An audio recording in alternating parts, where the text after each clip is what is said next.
What's going on, ladies and gentlemen? Welcome back to the Fringe. Happy Sunday. I hope you guys had a great weekend, or at least tried to have a great weekend. I know in Calgary it got a little cold, so the snow is definitely on its way. This damn climate change, I tell you. Hopefully, you guys are able to get away from all that this week. And what a week it's been! It's been crazy, and I wanted to talk a little bit about what's going on. How's everybody doing? I mean, we got a few people in the room already. Make sure as the stream's going on, folks, if you haven't yet, hit your subscribe button, click your bell for notifications, join our large fringe majority. That's right, ladies and gentlemen, 10,000 subs this week. It's been unbelievable.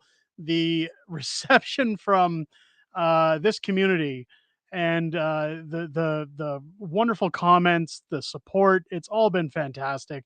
Um, I can't thank everyone here enough for everything that you guys have done here from the beginning all the way until now.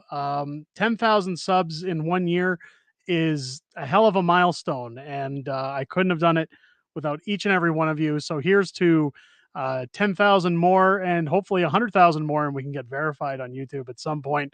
But big shouts out and thank you to our community. Um, it's been crazy. Now that you've revealed your birth name to be Carlos Spicy Wiener on X, are you familiar with Ian Christopher Wiener? You might know him by his initials IC. IC Wiener. Mystical, welcome into the stream. It's Carlos Spicy Wiener here. That's if you've missed that before, that's a good old Family Guy reference from the Star Wars Family Guy. I tweeted out Tom Marazzo because he had a valid tweet going out saying that, if you don't use your real name on Twitter or X, whatever you want to call it, and a real profile picture, don't talk to him. So I said, well, what if I don't want to use my birth name, Carlos Spicy Wiener? And that's where that came from. But hey, let's get into everything that's going on, because boy, there is a lot going on. And one thing I wanted to get into is a community post that I put out last week, because some hang on a second here. Let me pull up another web browser, because there's a lot going on with this kind of announcement, mini announcement, or at least a fill in for the community as to where we are. First off, if you're in the chat, let me know where you're watching from tonight. Let's get a roll call going. Let's see if we can get everybody from one person from every province here in the stream.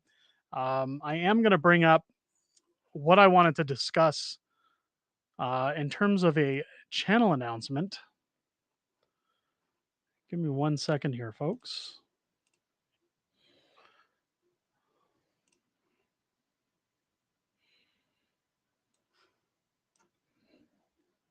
This is where it pays to be prepared, right? Pays to be prepared. All right, let's get in with the chat here. Callie Surfer Girl coming into the chat. I believe that's a new viewer. Welcome in to the stream. If I haven't noticed you before, I apologize. You got to understand, with as many names come through this chat, sometimes I mistake former viewers for new viewers. Kevin coming in from Saskatchewan. Welcome into the stream, Kevin. Lauren Younger coming in from Clearwater, BC. Trudeau Zakami coming in from Calgary. Welcome into the stream. Callie Supergirl, congrats on the subs. Thank you so much. Again, thank you to the community. Congratulations to this community for everything that they've done. Completely humbled by all the support that's been coming in. Stinger 007 coming in Glenbrook, Ontario. Welcome into the stream. Mike TV Dub, good old Winnipeg, my hometown. Welcome into the stream, Mike. Good to see you. Mystical says I'm in jail right now. Well, welcome from jail. I tried to steal an Arctic toucan from the zoo and was followed home by Mr. Canoehead. There you go. God, Mr. Canoehead, I haven't heard of that in years. B Delve coming in. Welcome into the stream from YYC. Master of Snatch coming in from the seventh layer of hell. Do me a favor and say hello to my girlfriend tonight, Barbara. Oh, it's Chantel. Hey, Chantel, how are you doing? Welcome into the stream. Snatch, it's a good to see you as always. David saying, I don't count, as I'm viewing from Springfield, Missouri in the USA. There you go. It's CB jumping into the chat. Third Rock from the Sun, or is this Alberta? Well, it's good old dirty Alberta, and we're going to get into that tonight, because the government hates Alberta. And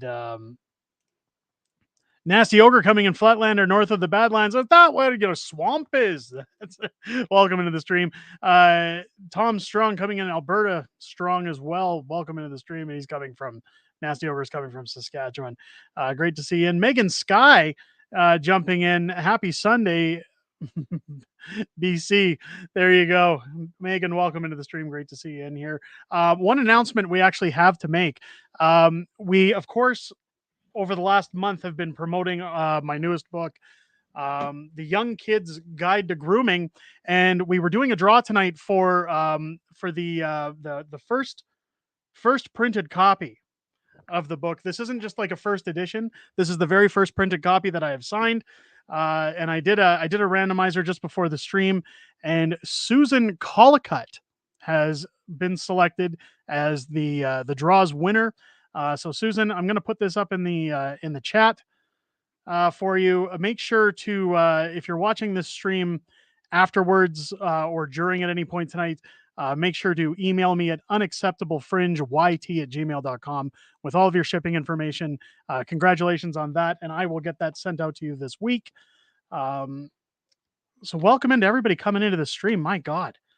So speaking of merch and things like that, we have to get into a community post from earlier this week where I discussed how people would feel if I brought Pierre Poilievre into this stream. Now, if you don't know, last year around this time, it was mid-October, I actually made a trip out to Ottawa where I was invited into Parliament and met with Pierre Poilievre as well as a handful of the Conservative Party, where we took some photo ops and I signed some books for folks within that party that were appreciative of the work I do here at Unacceptable Fringe. And I've been chatting back and forth with Pierre's right-hand man, his assistant, trying to see about getting Pierre booked onto the show. Now, there are some concessions that'll have to be made, and again, it's still in the works. A few things people will have to understand ahead of time is that I am working very hard to make sure that we can land this interview. It will not be on a live if we do this interview. There are certain stipulations, I guess, to getting these interviews.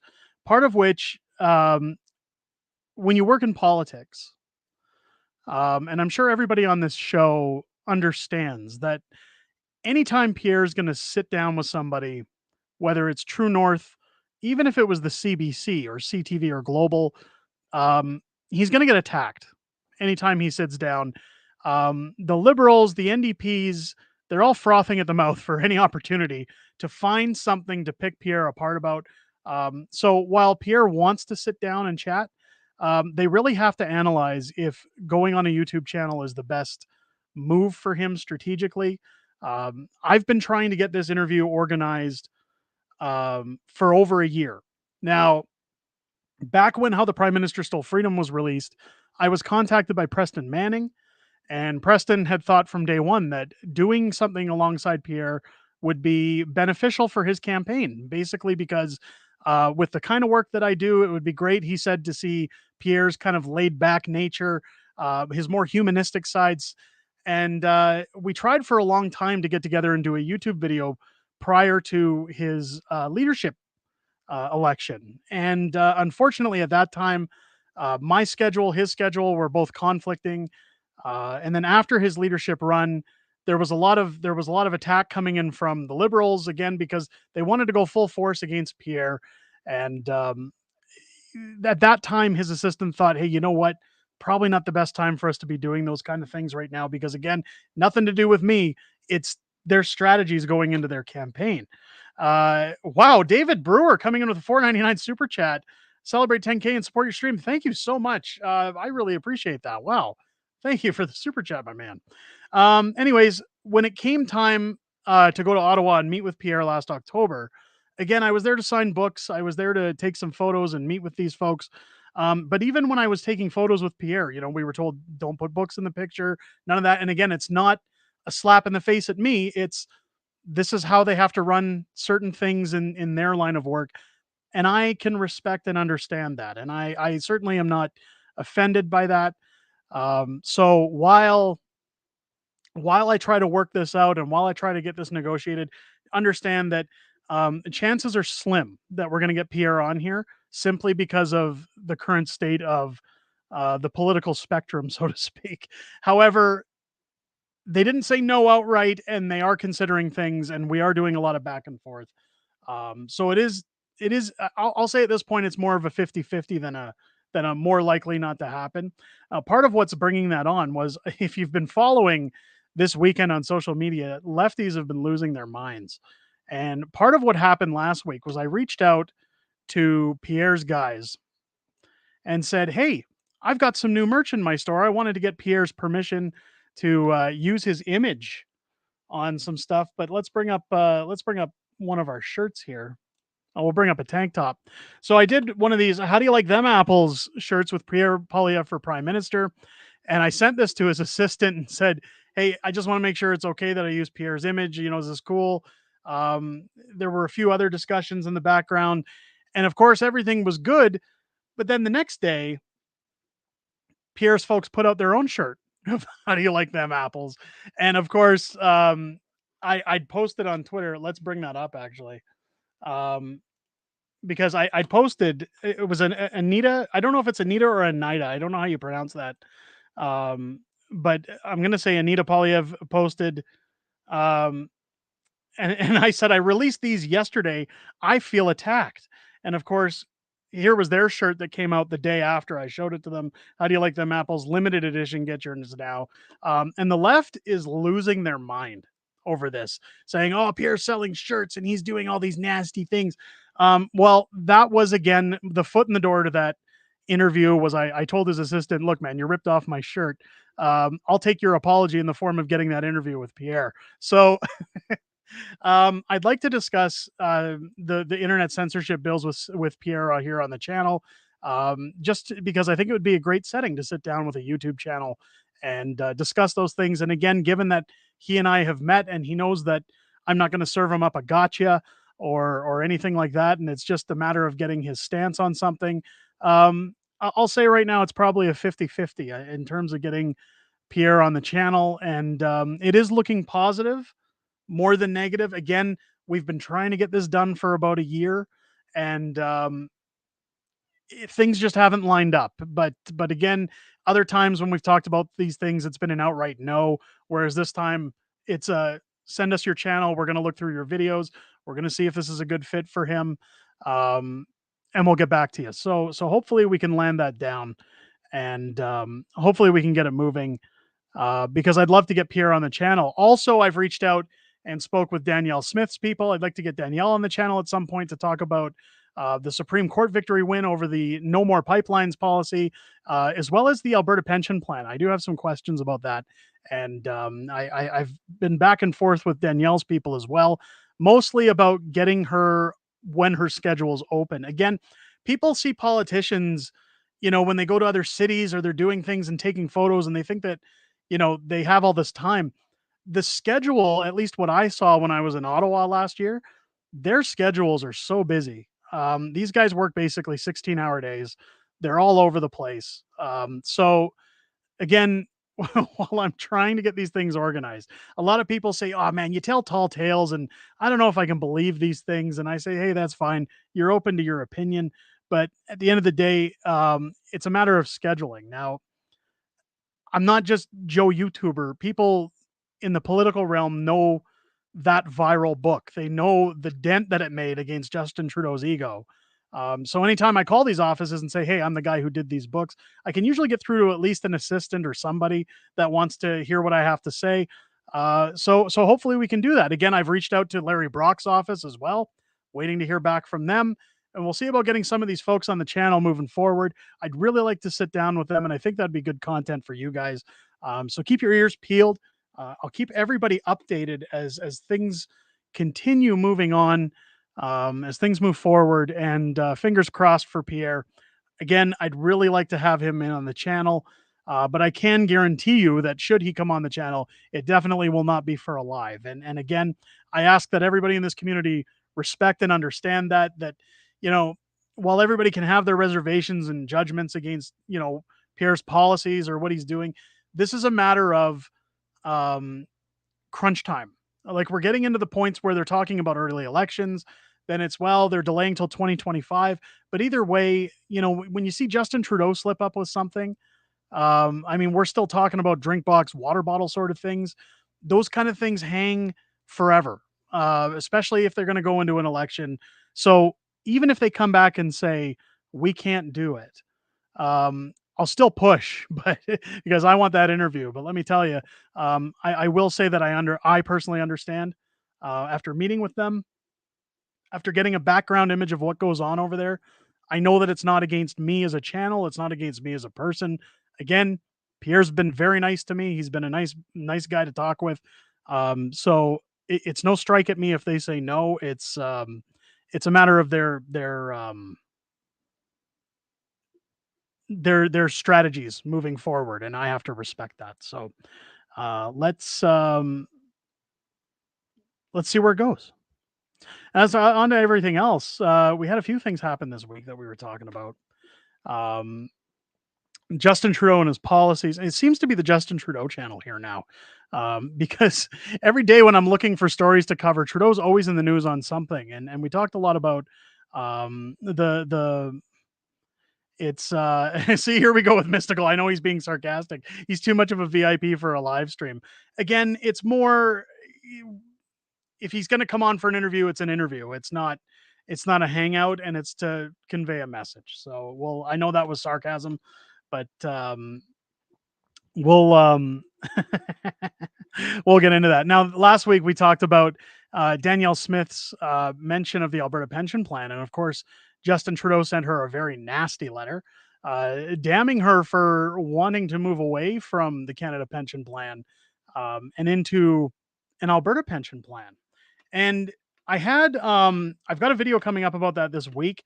Um, in fact, we should pull up some part of what I was talking about in there, because Marty Up North, good friend of the channel, had an amazing tweet about what the Canada pension plan actually gives for people, and how it's not really a benefit for Albertans to be in the pension plan. Now, I am not a I'm not going to say right now that I am not a full-on separatist. I am not somebody who says, Wexit all the time and things like that. Um, I can understand why people feel that way, and um, I do stick to that in this video that's coming out this week. Hang on, let me find this tweet of Marty's. Sorry, I wasn't expecting to bring this up. That's why it's not ready to go. But when it comes to separation of Alberta, I stand on kind of the same lines as Danielle Smith, where I say, at my true heart, I'm a Canadian, and I don't want to leave. I don't want to leave Canada. I love my country. The problem that we're faced with, and the reason that so many people talk about separation, I think these days, isn't because of a similar desire for separation as, say, Quebec had in the 1990s when they had their referendum. I think that the reason Albertans talk about separation is because we've been pushed into a corner over the last 8 years in particular. And Albertans just don't trust the federal government anymore. And the Albertans are sick and tired of having their jobs cut, their inability to work or move their product to market, or trust in basic government function. And that, again, I don't think people again want to separate because they hate Canada. It's because they're being dealt such a crappy hand. They don't see any other option. And that's kind of where I sit with the separation idea. People ask me all the time, like, would you separate? Well, if it was beneficial for us, then yes. But here's where Marty Up North put it together. And I'll try to get that enlarged a little. But let's read it here, because so Marty Up North did a little bit of math, and he was basing that based on his current projections. If he was to retire in a couple of years when he's 60, that it would give him roughly $825 a month, and he's maxed out his contributions. So let's read through this. $825 a month doesn't seem like a lot, so I did some math. Over the years, I've contributed $53,000, and my employer matched $48,000. I was self-employed for some of those years. That's $101,000 of investment. I grew the annual contributions by the same rate as the Toronto Stock Exchange's performance. The average rate of return was 6.3% of my career. And the final value of contribution is around $214,000, which he says is very realistic. If $210,000 gave an annual dividend of 6.3%, that would be equivalent to $13,600 a year. Why am I only getting $9,900? Because the CPP money is pooled and I'm subsidizing other Canadians. Generally speaking, Albertans contribute disproportionately more to the CPP, and we subsidize other provinces like, Quebec. If I could have opted out of the CPP, I would have. I want Alberta to pull its funds out of the CPP and into our own Alberta pension plan because one, Alberta's fiscal outlook is better than Ottawa's. Two, it sets up for separation. Three, we'll get better returns. Four, we won't be subsidizing other provinces. Five, I don't trust Ottawa or the CPP managers. And again, what he's saying there is a lot of what I'm saying in terms of separation from Canada. I don't think people want to separate, but I think a lot of those points that he highlights in there are the reasons people are calling for separation. We don't trust the federal government. We contribute more than we get back. And that's not to be rude or mean or typical Albertan thinks they do everything. It's statistics. It's we give out billions and billions of dollars a year in transfer payments. To have not provinces like Quebec that shit all over Canada or Alberta's head and say, yeah, we're not going to give you Energy East. We're not going to sign off on anything to benefit your oil and gas business. In fact, we're going to help eliminate the oil and gas business, but keep sending us that money so that we can enjoy it and do all these wonderful things with it. Now, Justin Trudeau, of course, came out forward and said he's not going to allow a province to jeopardize Canadians' futures. But what about Quebec? Because Quebec never opted into CPP. So shouldn't Quebec, if it's so vital that Alberta stays in, shouldn't Trudeau be using his time to convince Quebec to jump into the pension plan at that point? Because that would mean more money for Canadians, wouldn't it? I mean, that's part of what I'm confused about is how come nobody here is saying, well, if Alberta leaving is such a bad thing, how come Quebec was able to do it without so much as a pushback? The reason being is Justin Trudeau hates Alberta. Now, that's no surprise to anybody. We've known for a very long time that Justin Trudeau hates Alberta. He's never been shy about it. But you don't see him talking to Ontario or Quebec like that. And the reason he doesn't speak to them like that is because that's where his votes are. That's where he's lined up to get the majority of his seats in order to form his government, is in that little pocket of Ontario and portions of Quebec. So of course he's not going to push back to them. And I honestly think that what Trudeau's lining up to do is push back as much as possible against Danielle Smith so that when an election comes around, he's going to have a very anti-Alberta stance when it comes to the next election. Is look what Alberta is doing. Look how horrible they are. Look how divisive they are. I think it's going to be akin to the old speech that he had in his last election, where it was, "You don't want to get on a train or a plane with dirty people." I think that's what Alberta is going to turn into next. Is the you don't want to be around those dirty Albertans, and them wanting to separate and screw over everybody's pension plans and like it boggles my mind. Constructor coming in, Quebec has all the powers. It's disgusting. Our entire system is a joke. And that sums it up. That sums it up. I know people who live in Quebec, and I got no problem with them personally. I have a problem with their government. I have a problem with the way they run things, and how much goes to them. And if I didn't live in Alberta, I'd still be saying the same thing.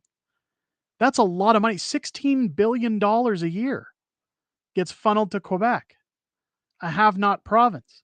And they have more money than Alberta, who's giving them all the money. So as a result, they didn't have more money before we funneled it all to them.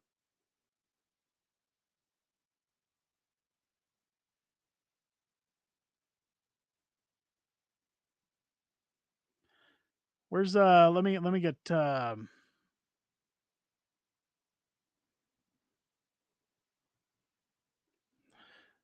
is there a fight going on here? I would vote to join the Southern neighbors any day and vote for Donald any day and feel not one. Wait, what am I reading here?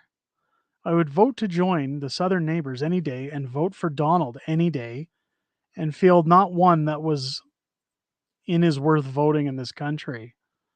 And what they promoted and said nothing about. I don't know what's being talked here. Are we talking about Donald Trump? Is that what we're talking about here? You don't understand how Donald talks, which is a shame. Did I miss something? Are we talking about Donald Trump?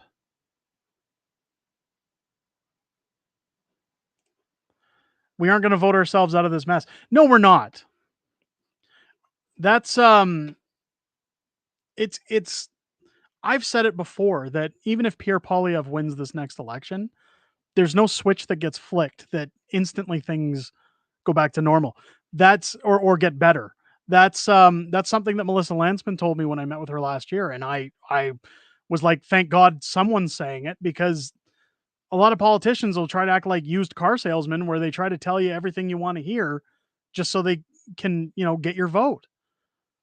I will tell you, a lot of people have their reservations about Melissa Landsman, but I've said it before on stream. I'll say it again. Um, I've seen some of her things that she does policy wise that I do or don't agree with. And that's the part of politics. You don't always agree 100%. Even the people you vote for, you don't agree with 100% of the time. That's politics. That's part of the game.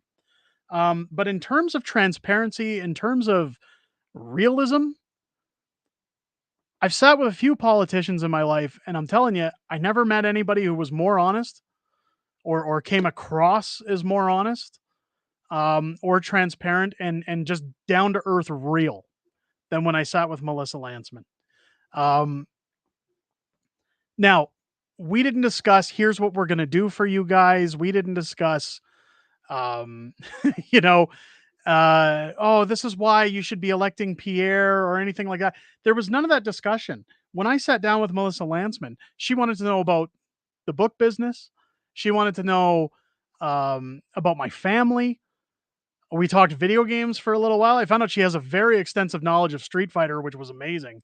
Um, but and then we talked a little bit about where I stood on the political spectrum and why I stood there, and even on my policies where I said, "Look, I just don't want any more Justin Trudeau. I just want things to go back to the way they were. I want to make it so people can afford to buy groceries. I want it to be back where people can afford to buy a home and people can afford to live again. And there's no carbon taxes and there's none of this virtue signaling going on in order to gain, garner from woke communities." And she said, that's when she said, we want all of those things too. But there's no light switch that gets flicked as soon as Pierre gets in. Those things take time. And she also said, um, amongst the conservatives, she says there's policies the conservatives put forward. She says that I don't agree with. There's policies that I put forward that conservatives don't agree with either. We all have to find a way to work together. And she says the biggest problem right now in the House of Commons, none of them can work together because of the Liberals and Justin Trudeau and their coalition with the NDP. I know they don't like to call it a coalition, but it's a coalition. But I just appreciated the I appreciated feeling like when I sat at her in her office at her desk that we were two equal people. There was no I'm above you because I'm government, or you know what I mean? The mentality, I guess I should say. It just felt like hanging out with an old friend, sitting and chatting, just like I chat with you guys on these shows. It felt just like a sit down and a regular old discussion, and I can respect and appreciate that. I'm keeping and keep in mind I'm keeping her politics, her history out of this because I'm talking about the hour and a half that I sat with her. So but I agree with that statement that if Pierre gets in, like there's a lot of people that have rose-colored glasses on that say, hey, if Pierre wins the election, all of a sudden carbon tax is gone and everything's back to what Trudeau said 8 years ago, sunny ways. It's not going to happen overnight. It will happen. Like we'll see a change. But even guys like Stephen Harper, and I know I saw Harper comments in here. Everybody hates Stephen Harper, but the thing with Stephen Harper, when he reduced the GST from 7 to 5%, that took time as well. That didn't just happen the next day. So it's gonna be one of those things going on. It's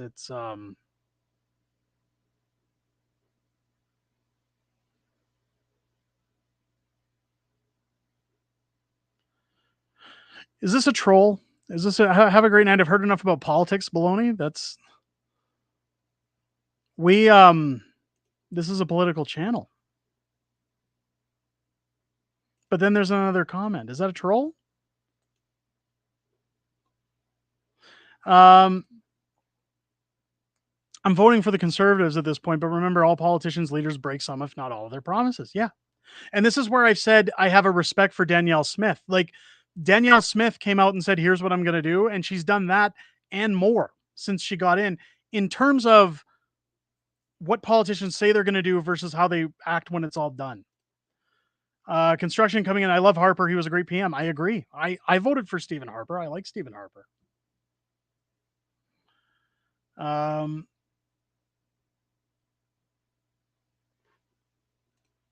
Coalition governments usually suck. Yeah, well, and that's the thing is it doesn't matter where it is in the world. Coalition governments are bananas. They never work out. It's because here's the thing. It's the same as the first thing I was taught in business, and that was there's nothing you can do to please people 100% of the time, and the person who tries to is a fool. So what I mean by that is when you have a coalition government, they're going to put through everything that they see the way it is, just like Trudeau's doing right now with the NDP. And the majority of people are disagreeing with it. And that's the problem. And that's where, again, when I was talking with Melissa Lantsman, and she said, there's policies that some conservatives bring to the table that other conservatives say, I don't agree with that. I don't like it. And they have to debate those things and decide where they're going to move forward as a party. I can appreciate that because when you have a coalition and there's people in charge that go, yeah, we don't care if you don't like it. We're going to vote it through. There's no pushback. It's very one-sided politics. Even if it's the team that I'm supporting, I don't like that behavior. I think that when you live in a democracy, even if it's the people you want behind the desk, so to speak, there needs to be debate. There needs to be reason for everything that happens. I think there needs to be balance, and that's a good thing. Again, we've seen it with certain experimental procedures that were here. We're going to rush this out, and you guys are just going to take it, and then they come back and say, "Oh, we've had issues." Um, the problem with those things is if you don't debate things, if you rush everything out without looking at what you're dealing with, you're going to end up kind of holding the bag at the end saying, oh, we got a little crazy there. And that's why I don't like coalition governments, because they'll pass all these radical things through that a lot of people probably don't support or agree with. And then they turn around going, well, it's going to be a bunch of red tape and, issues to go back on it and try to get that repealed or do anything else. You think about Danielle Smith with her Supreme Court victory over the No More Pipelines bill. That took 4 years. 4 years. So imagine what's going to happen now if Trudeau and his cronies try to tiptoe around the legal precedency of that bill now by trying to make things harder for Alberta. It's going to take another 4 years to get to the Supreme Court just to overrule that.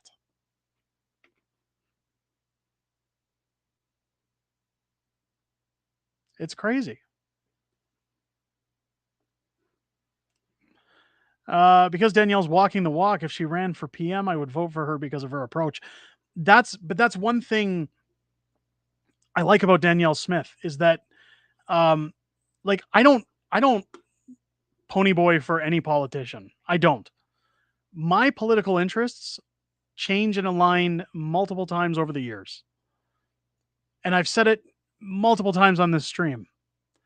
You should always vote for what's going to suit your lifestyle, what policies are going to benefit what's going on in your universe. If somebody's promising lower taxes and you're struggling, then usually you want to vote for lower taxes. If you know your kids are struggling in school with funding and things like that, and a party says, "Hey, we're going to start funding more schools, then you might take a chance on that party and say, hey, I want my kid's school to have some better funding. Um, I'm going to vote for these policies instead. I think that's a beautiful thing in our society. And I think it's great that people have that option. Um, but with Danielle Smith, like, I can't help but just kind of cheer for her on the sidelines because it's refreshing to see somebody run and be at the head of office that says what they're going to do and then does it.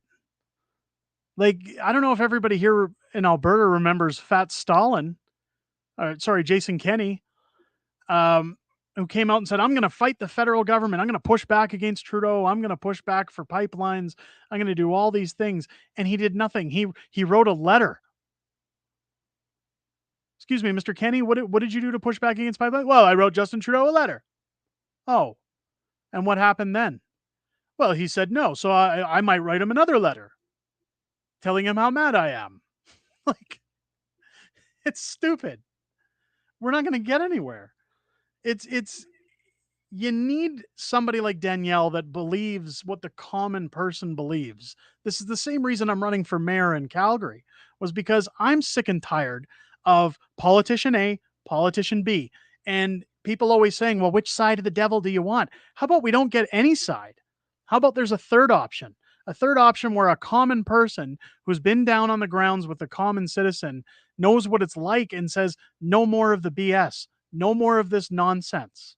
No more of this radical spending. No more of this unaccountability. No more special interest groups sitting on boards for city council. No more high taxes every year. No more bylaws that hinder specific groups and not, adheres to the Charter of Rights and Freedoms. I could go on and on. But when you see what you get with Danielle Smith, I understand that running for mayor of Calgary with no prior experience is a huge uphill battle. And it is going to be a massive undertaking. The funding that's going to be I talked to my good friend Keith Wilson last week, and he asked me, are you sure you don't want to run for council? Because, running for mayor is next to impossible if you haven't been in any form of office. And I thought about it, and I didn't say it to him at the time, but I was thinking, well, Nenshi wasn't a part of council, I believe, before he was mayor. I could be mistaken. If I'm mistaken, I apologize. But I don't believe he was a part of city council before he ran for mayor. I'm not running because I want to be mayor. Rob Anders, former member of the Conservative Party, said to me when I talked to him about running, he said, I think there's a way I can help you run this campaign that even if you lose, we win. And I can't wait to sit down and talk strategy with him about that. Because that's the goal here. The goal, and if you've looked at my announcement video back in March, I believe it was, about running for mayor. Shout out to the Celtic Canuck who did that video, by the way. She did a fantastic job. When you look back to that video, I said it right out front. I'm not taking this as for a pay scale. I'm not doing it as a form of vanity. I'm not doing it for an ego boost. I'm running because I've had enough. And I don't see anybody else who's worthy standing up to bat, saying, get these guys out of here. It's we can't have politicians that are pigs at a trough, that think that they can just take your money, the money you work your ass off for. I get so upset when I go out. I went out a few weeks ago. I was telling Master of Snatch this when I was hanging out with him in Discord. I went out a few weeks ago and there was a lady at the till paying for her groceries, that she had two of her kids with her, and she was watching the number go up anxiously as item after item was scanned. And when they got to, I forget what amount they got to, but when they got to that amount, she said, we're going to have to put the rest back. can't afford it. And her kids are standing there, and I could see the look on her face, a look of shame, by the way, because she couldn't buy groceries for her kids. And I asked the lady at the till, I said, "Just ring them through, I'll cover it." Now there was about $60 worth of food there that she had to put through. And the lady's sitting there going, "No, no, no, no, I can't accept it." And I said, "No, I want to do this. Please, just, I'm happy to." I was there picking up stuff for dinner for the family. And I said, I'm happy to do it. People are struggling." Now, I was in a position where I could do that. Not everybody can do those things. And I'm not saying this on the stream to flex or to get some kind of virtue signal. I did it because it breaks my heart to see a parent with their kids having to decide, do I put gas in my car or do I buy my groceries, or do I pay my overly expensive utility bill, or do I pay, you know, do I pay all these ridiculous charges that are sitting on top of my head every month just in order to live? My kids' school every year sends letters home that say, "Listen, if there's any parents that are struggling to get their kids winter clothes, talk to the school. We have clothes that were donated. We can help you out. We don't tell anybody. It's very discreet." Um, and again, I don't live in a bad section of town, but there are families who take advantage of that every year because they have to. Meanwhile, I see immigrants putting out YouTube videos saying how to scam the food banks while they're here on school visas. That's why I'm running for mayor, because I'm sick and fucking tired of it. This isn't the Calgary that I moved to in 1995, where everybody was in a good mood, where people would let you in if you're merging lanes, where my family moved us here from Winnipeg in the 90s. And my old man told me, this is a city of opportunity. And it's a city where if you're willing to work for a living, you can do anything you want to do. If you're willing to get your hands dirty and commit. That's not Calgary anymore. That's not anywhere in Canada anymore. My motivation to run for mayor is with hopes that other cities get wind of what's going on. They see that, and other people like the 100 and some odd people that are watching this stream right now start saying, I can do that too. I've had enough. It's like the old saying, these floors are dirty as hell and I'm not going to take it anymore. You know, that's what we need. That's what this country needs. And I want to see more of it. You know, every time you turn on the news, every time you go anywhere, even when you come to this channel, and I hate to say it because it's all that we can report on these days, it's negative, negative, negative, negative. I don't know about you guys, but we only get so many years on this earth. I'd rather spend it here in some of the positive. I want to see positive. I want to see people start saying, hey, you know what? I bought my groceries and I still got $100 in my bank account. Or people saying, I can finally put my kids in sports programs because I'm not throwing all my money at carbon taxes and fees on top of fees on top of fees for utility bills. It's when we look at universal basic incomes, when we look at a liberal government that's trampling its people, literally, the people that are excited for these things are people that are looking for money for nothing. And it's going to sink this country. What we need are people in charge that realize that when you put your name on a ballot, um, when you step up to say, I want to represent my city, my province, my country, as an MP, as a mayor, as a premier, as a councilman, councilwoman, you're doing that because you love your country, you love your city, you love your province. You're doing it as a public servant to make life better for the people that live there, not to line your pockets. Somebody said it on my YouTube videos the other day, and I seen it where they said, where are these How many politicians do you know that come in making an average living, and when they leave office, they're worth $9 million? Since when are politicians like sports players, where they're worth millions and millions of dollars, or movie stars? Oh, CB saying the winner of the book draw. Did Susan Collicutt? Are you back in there? Are you in the chat? Susan's late, but she made it. Susan, I put a email in there at the beginning of the stream. If you want to go back in the chat, if you can't, I'll just say it, spell it out here. Um, you were the winner of the draw for the book. So Susan, if you want to email me at this email address.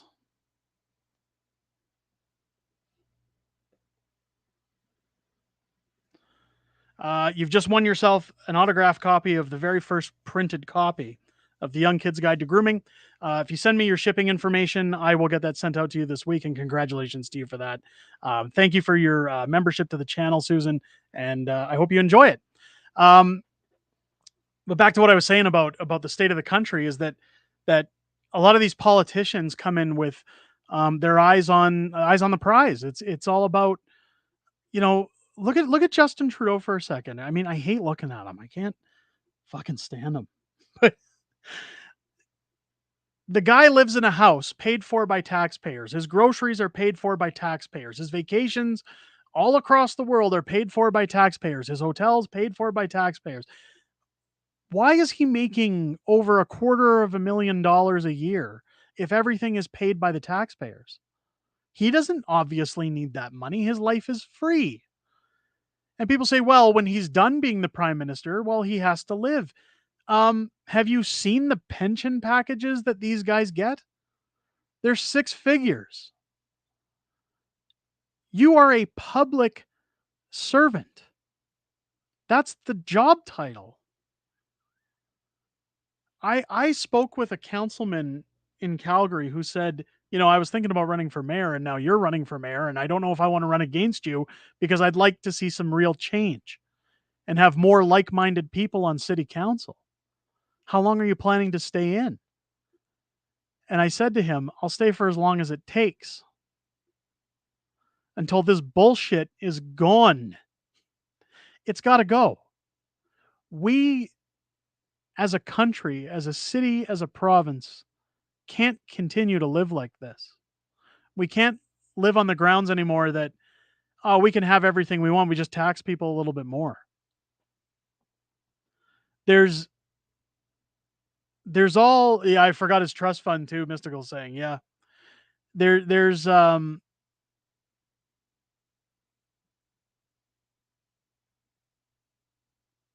forgot my train of thought now.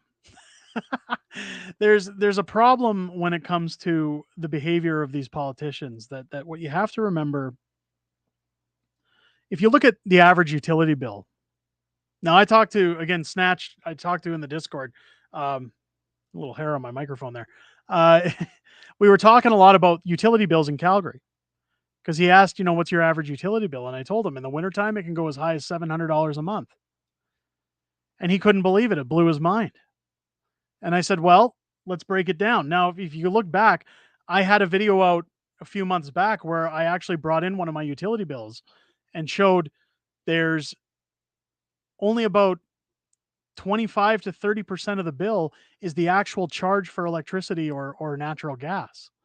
The rest of it is administrative fees, delivery fees, hookup fees, distribution charges, fees for the fee, and, you know, like all these extra hidden charges that just get tacked on.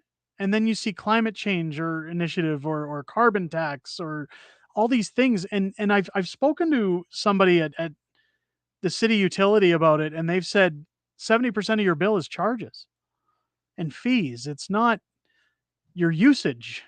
And so when the usage isn't the problem, it's the bureaucracy that's the problem. It's the bureaucratic bullshit and red tape holding up people from being able to keep their money.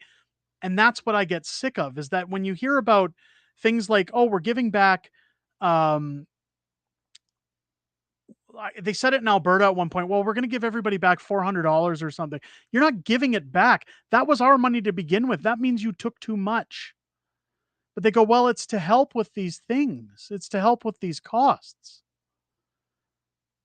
So what does the electric companies do? Well, they make it so that when you get that money, you don't have extra money in your bank account. Usually, if they say we're going to give you an extra $400, that should be $400 that is handed to you that you then say, I've got $400 more this month than I had last month. But it seems like every single time I hear about one of these handouts or one of these give backs coming from the government, they find another charge that just instantly takes that money. You're never ahead. It's like the old saying that you've just got your head above water and you're treading your whole life. And that's it doesn't matter who makes what at their job these days. I always hear about people saying, we live check to check. My wife and I are in a home where we bring in six figures a year before taxes. Now it's not high six figures. It's like we're just over the line, but for a household, like if you would have said 10 years ago in my house, "Oh, I make six figures a year." I'd be like, "Damn, you must be able to go on holiday once a year and have whatever car you want and be able to live wherever you want to live." That's a lot of money.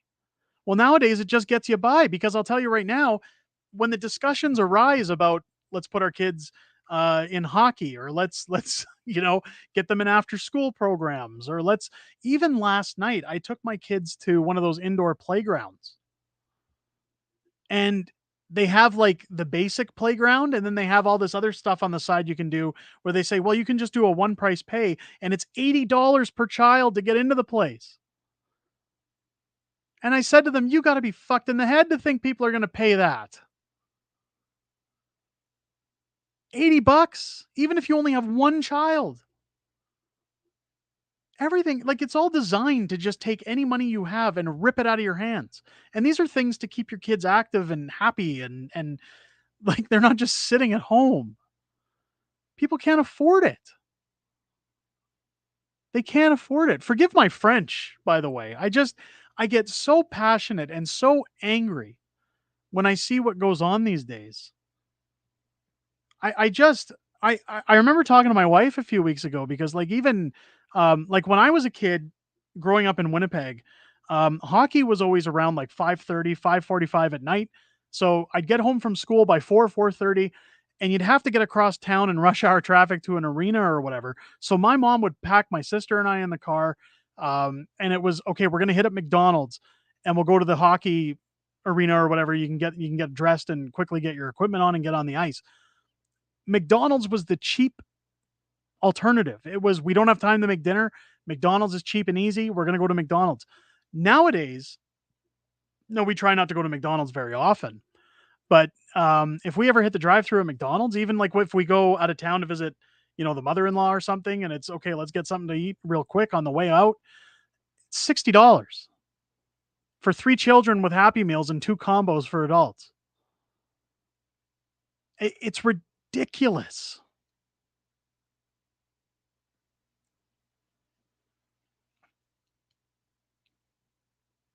It's Funis. They're getting groomed by the Rainbow Mafia. This place isn't what it sounds like. It's not one of those places, but it's it's crazy. Here we go. Look at Don here. I stopped there at a local laundromat and it was $60 to run the largest washing machine. It's ridiculous. Here we go. It's $100 for my four kids, wife, and I to hit McDonald's. Jacques coming in. Welcome into the stream, Jacques. What if people would only just pay only the usage plus tax and not pay the rest of what the company would do? So if everybody did that, they'd just do what they always do. They'd shut off your bill. They'd say you have an outstanding balance. The problem is that we have deregulated utilities in this town and it's a monopoly. And it allows NMAX, the energy provider in this town, to run that way and behave that way. It's the system is designed for the rich to stay rich and the poor or even the middle class to stay poor. There is no getting ahead unless you're willing to be cutthroat. And that's, I hate saying it like that. Um, I try to be a nice guy when I'm doing things. I try to treat people the way I want to be treated. Um, but I found in the business world, you have to be prepared to be an asshole if you want to stay and keep your head above water without the government putting their foot on it.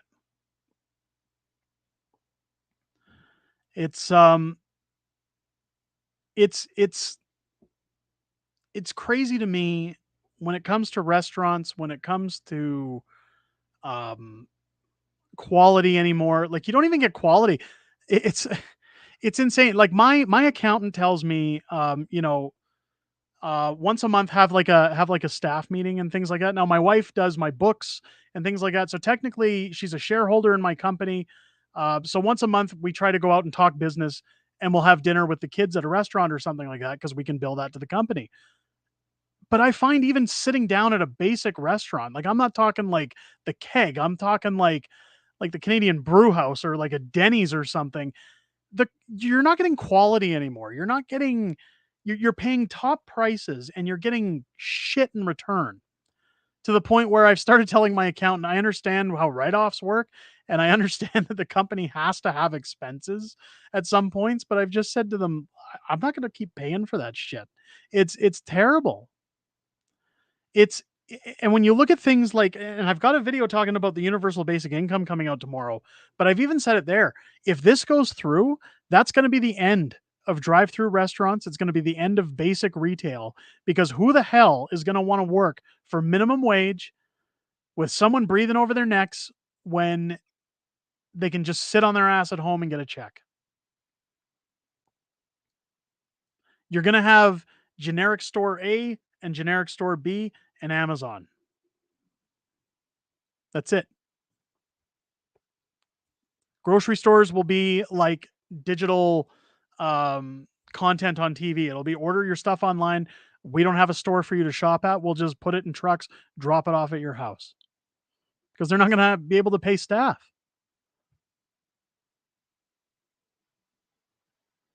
It's it's going to bankrupt this country if that goes through.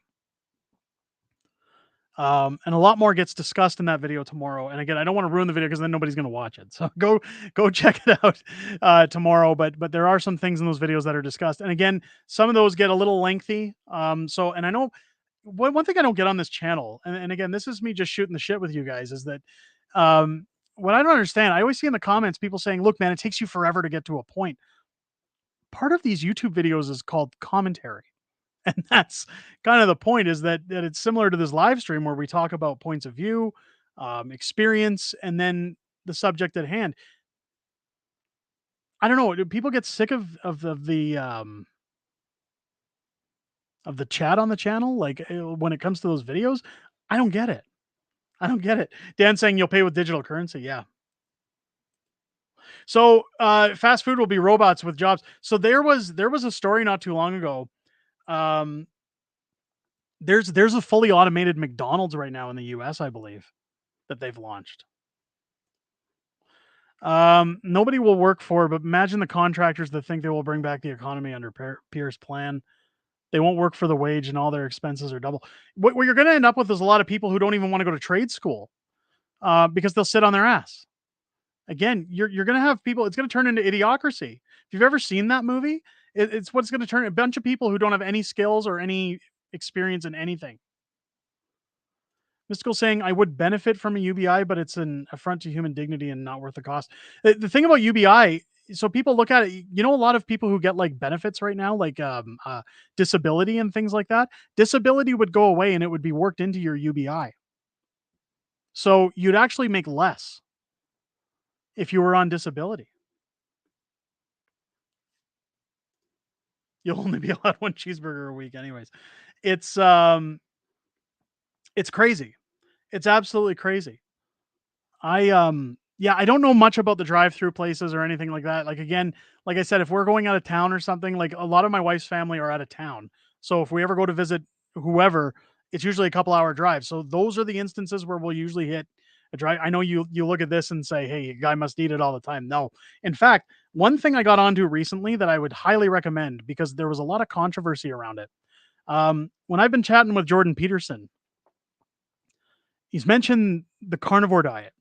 And it's not really a diet, it's more like a lifestyle. Um, I am not I am and have always been a flavor person. I'm like Guy Fieri. I like going to Flavor Town, and for me, things like vegetables and stuff, I have to have it accompanying something in order to eat it. Like, I'll eat Caesar salad, but I'll eat it if it's with a steak kind of thing, right? Like it's kind of like fries and ketchup. You got to have the combo in there to make it work for me.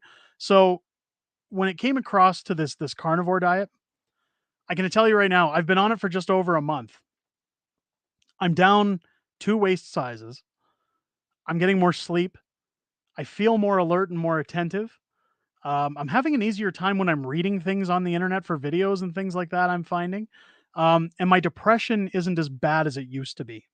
And that's on the same medications I've been on, that's moving along at the same rate that I've been moving with everything. Um, this carnivore diet or carnivore lifestyle really works. And I'm anxious to see where it goes. Now, is it for everybody? Absolutely not. And I know that there's risks to it. I know people have talked about the good, the bad, and the ugly when it comes to it. The thing about for me, and the reason that I got onto carnivore was I heard the benefits that Jordan Peterson had from it. But after talking about it, it was one of those things where I said, I don't want a diet because when you get onto a diet, they're great when you're doing it, but as soon as you get off of it, you go back to your same old habits and you end up back in the same spot, if not worse. So I wanted a new lifestyle, not necessarily a diet. And with the carnivore lifestyle, I find that it's so simple to stay on it because you can do cheeses, you can do dairy, you can do eggs, which is dairy. You can do bacon and ribs and steak and chicken and pork, and it's just all these. Like, I live for barbecue, so it's just perfect. Never been happier.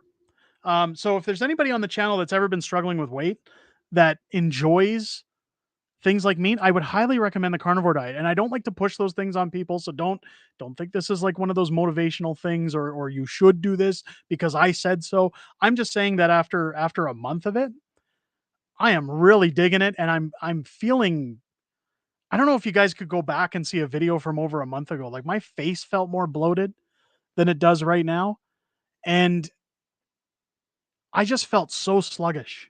Like, it's just to me, it's indescribable.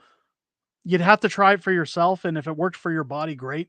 Because there are people out there it doesn't work for, or they don't enjoy it, or they don't want to think about any potential risk. But for myself, I can tell you in the last 30 days, huge change, massive change. Looking forward to seeing what that does moving forward. Sun and Dagger saying, I tried keto, it did not work for me. I want to do the carnivore lifestyle. It's so the carnivore is great, and the thing I find is that I was worried at first because of the cost, because I started going, well, meat's not exactly cheap these days.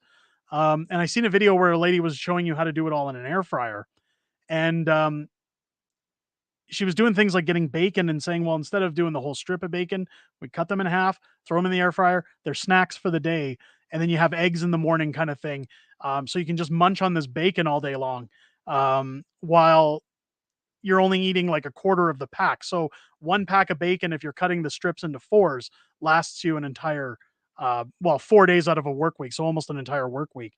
So I found on that method, even today when I bought chicken wings for our air fryer, my wife and I do 10 wings each at a meal. So I did bags of 20s and started going, well, it's a $35 bag or box of wings at Costco, but I got five meals out of it, which if we do it once a week, that's over a month worth of chicken wings for $30. And when you divide that out, $6 a meal.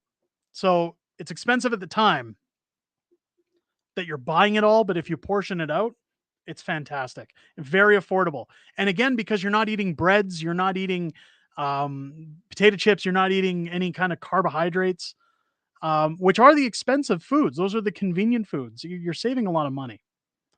It's I would recommend it, but and Rex saying no aged meats. No, you can't do aged meats.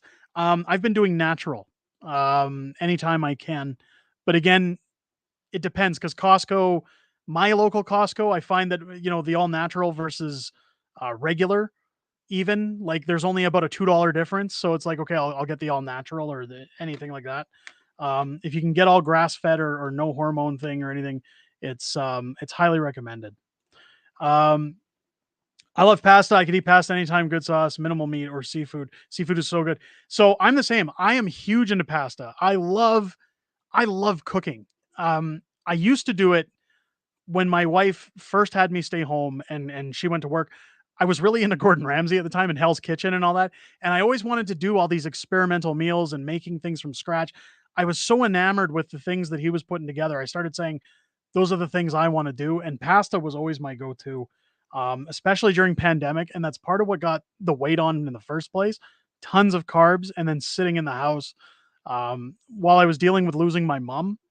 Uh, a lot of binge eating and a lot of eating my feelings and believe it, like I used to be probably my max weight before pandemic was around 230 and then I shot up to almost 300 pounds over the pandemic and it was just again eating feelings, eating poorly. It's but this carnivore diet has just been insane. Interesting about that, please keep it up and updating on your progress. Had recently been reading up on that lifestyle. Have to go hunting, I guess. Hunting is a good thing if you can eat game meat, or find a local farmer who's willing to do like a quarter cow kind of thing. Um, Again, it's expensive at the time, but if you have a big freezer, you can get a lot. And when you portion it out per meal, you're actually again saving. At least that's what I find looking around is that that's where you can find those deals. Again, guys, this kind of went off topic from politics to a health chat, but I just wanted to share it with the community simply because um, I've tried keto. I did keto a couple of years ago, pre-pandemic, and it did wonders for me. It was really really good. The problem was is I went out of town for a couple of weeks after being on keto for almost a year, and of course keto friendly at that time wasn't really huge. So you hit a drive through or you hit a restaurant and you start eating regular again. You don't want to go back to keto. And that's again where I was talking about diets and saying that you can get into a diet, but as soon as you get off, you get back into your old habits. You get used to things and saying, "Oh, I can afford to eat this because I've lost so much weight." The thing about carnivore is, I said I wanted something that I can make it a lifestyle rather than a diet and stick with it because it'll be an everyday routine. And the majority of the things, I'll tell you right now, the only things I've had to cut out of my life in order to go carnivore was pasta, bread, and carbohydrates. Like I'd eat Sour Patch Kids if we do a movie night or something like that. Once in a while, ice cream, things like those nature. But again, you can do homemade ice cream with like heavy cream or things like that because you're allowed dairy. There was this using natural peanut butter. There was a recipe online I found for heavy cream with natural peanut butter to make a peanut butter ice cream, and it's actually really good. Um, Starch is the big one. Rex hit it right there. That's one that I missed. Um, it's starches in so many things. There's this really cool movie, documentary. It's called Fathead, and it came out a while back. It was in response to Super Size Me. Morgan Spurlock, I think the guy's name was that did Super Size Me. Um, it was in response to Super Size Me because the guy said that he was talking about good fats versus bad fats. And he was a comedian who did this thing called Fathead. And he did a month of eating fast food and nothing but. But he said Spurlock didn't show his food guide or his food plan when he did Super Size Me. He just ate it for 30 days and said, look how fat I got. Um, this guy on Fathead cut out starches. So like he did like a keto basically, where he'd go to McDonald's for breakfast and say, I'll get a sausage and egg McMuffin, but I'll just remove the muffin part of it, the bun, and just eat the cheese, egg, and sausage. Right. So he did that for a month and his cholesterol actually went down. He was down in weight by eating nothing but fast food. And he walked, I think it was an equivalency of 5 miles a week over 7 days. That was the only exercise he took. And his doctor was mad at him at the end of the documentary because he'd lost weight and his cholesterol was in better shape simply from eating fast food, but it was because he ate the right kinds of fats. So it's a really cool documentary. I'd recommend going to see it. It's called Fathead. Sure you can find it somewhere, but yeah, starch is the killer. Snatch. I love the comic relief in here. It's crazy. It's crazy. Um, anyways, back to the political realm of things. This week coming up on the channel, again, I've got a video about the UBI coming out tomorrow. I'm dabbering around with another one talking about Justin Trudeau and his pushback with Danielle Smith. That's coming forward. And again, I'm leaving slots open because I'm hoping to hear back from Pierre's guy later this week. Again, guys, don't get your hopes up. I'm just saying.